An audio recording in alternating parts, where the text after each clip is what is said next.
Hillary has told her friends that she suspected that, of all people, Chelsea had told me about this.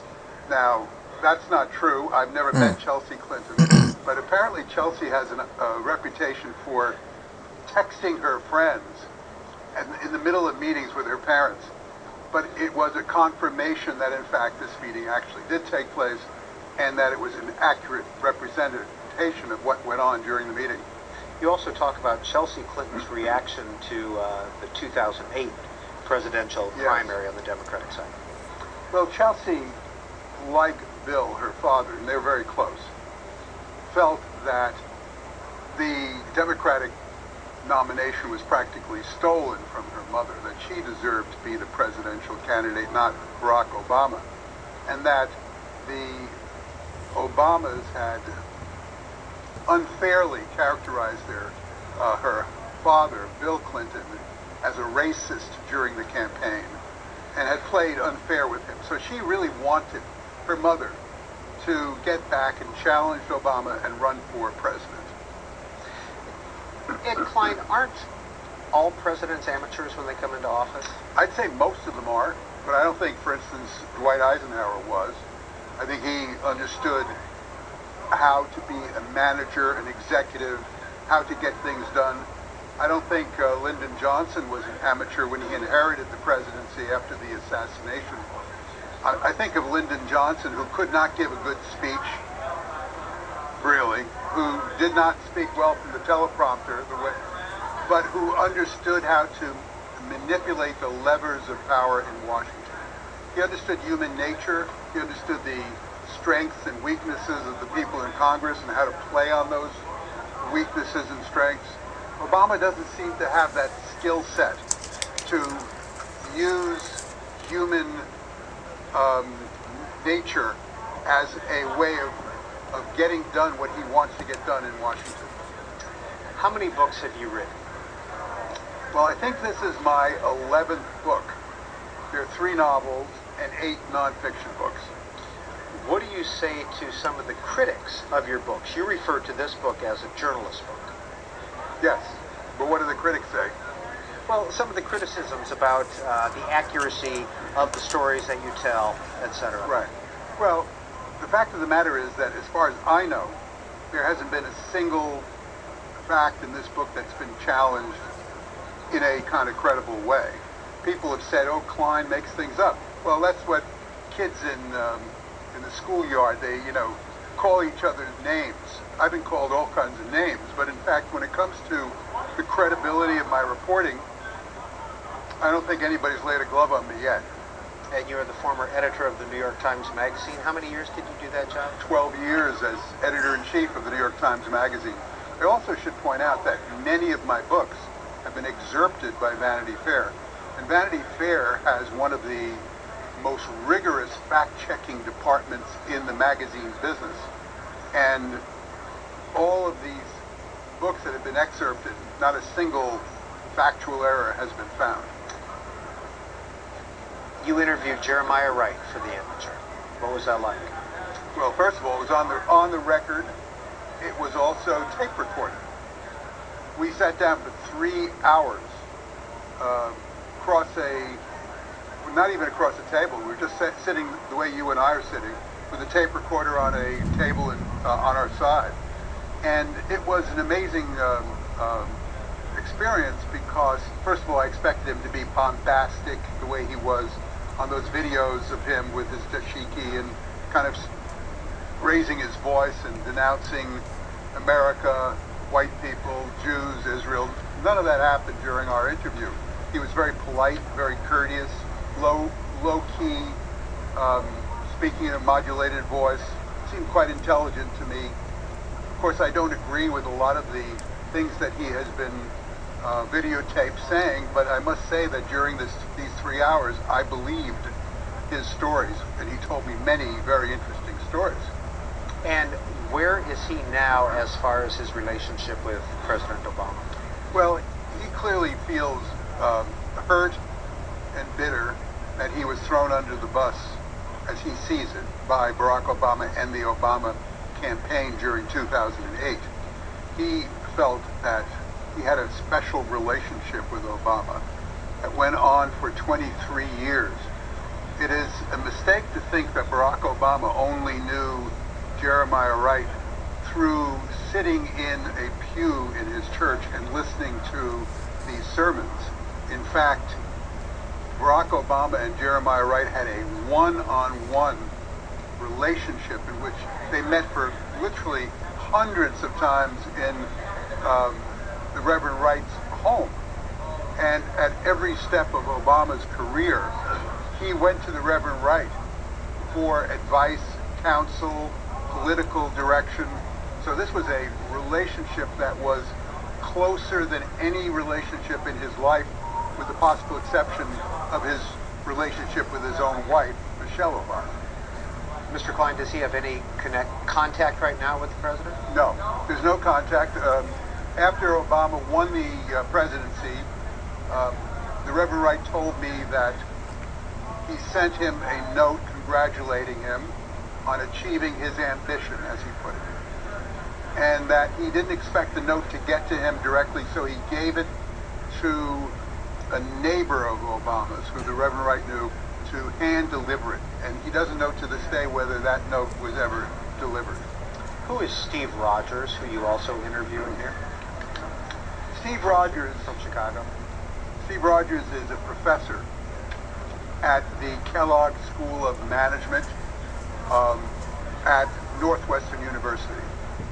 And what was his connection with President Obama back in Like Chicago? many African-American businessmen and leaders that whom I interviewed, he was an early backer and supporter of Obama.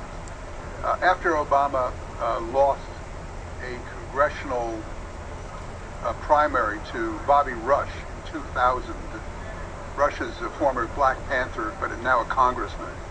He was deeply in debt, and he went around looking for people to donate money to his cause. And Steve Rogers, very successful businessman at that time, before he became a professor, gave him, I believe it was $6,000 to pay off some of his personal debts. In return, Obama promised that he would visit Steve Rogers' students, and if he won the U.S. Senate seat, and speak to them. Well, he did win the U.S. Senate seat. Rogers never heard from him, so he called him up and he asked Obama, would he come? And Obama said, you know, Steve, I'm too busy. I'm getting phone calls from Warren Buffett and from Steve Jobs and Bill Gates and, you know, all these important people. And Rogers said, but you promised. And Obama told him, well, you know, Steve, you're not supposed to believe promises made by that don't even sound true. And Rogers got very angry. This is made up things. Demanded that he show up. And eventually he did show up, Obama. But the point of the story is that so many of the African American leaders, businessmen, and political people that I've spoken to for this book told me similar stories in which they were there for him, for Obama, in day one. They were what they call day one. And he betrayed them all. Supporting him, organizing for him, contributing to him, and that once he was elected to either the Senate and then eventually to the presidency, they never heard again from him. There was a lack of gratitude, a lack of sense of obligation. And it wasn't only African Americans, it was also Jewish American donors who gave him vast sums of money and never got their phone calls returned. It was Oprah Winfrey who worked hard for him and then was frozen out of the White House, and Caroline Kennedy, and on and on and on. So the portrait that is not even true. This guy is a joke. Here was a president who, this guy is a joke. Who felt that he deserved, he was entitled to all this. Of course, he need to sell his book, so he's gonna talk all this nonsense. Ed Klein, what about Michelle Obama? What is her role in the White House? I love that picture of Michelle Obama. She's a very attractive woman, as you can see in that picture. She's been on the cover of many fashion magazines. In fact, Vogue had her on the cover with the headline, "The First Lady the World Has Been Waiting for." Michelle likes to tell the American public that she has no interest in politics, that she doesn't like politics and doesn't want to get involved in politics, and that her main interest is in raising her children, taking care of her husband, doing some work for her anti-obesity campaign. But my reporting turned up a very different profile of Michelle Obama, a woman who in fact grew up in a household where her father was a political operative of the Daily Machine in Chicago, who was actually weaned on politics as a child, who married Obama knowing of his political ambitions.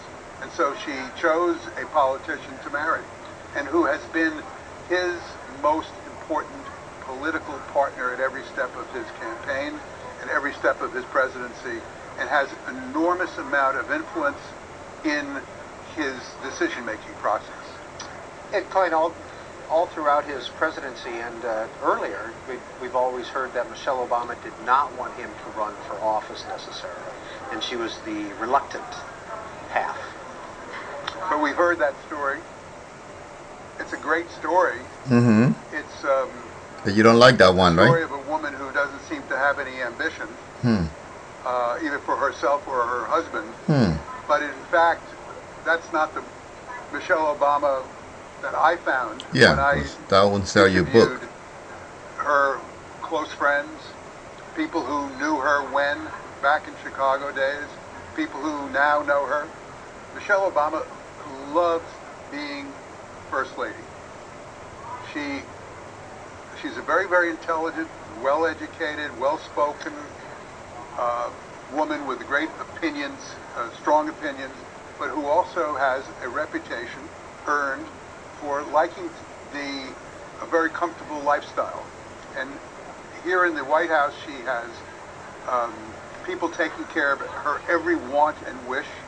She, as you know, has gone on many, many vacations, some of them quite controversial, to Spain and to the ski slopes out in the west of the United States. She spent at one point during a period of several months 42 days on vacation. She's living the life of a very pampered woman, and apparently this fits with her personality.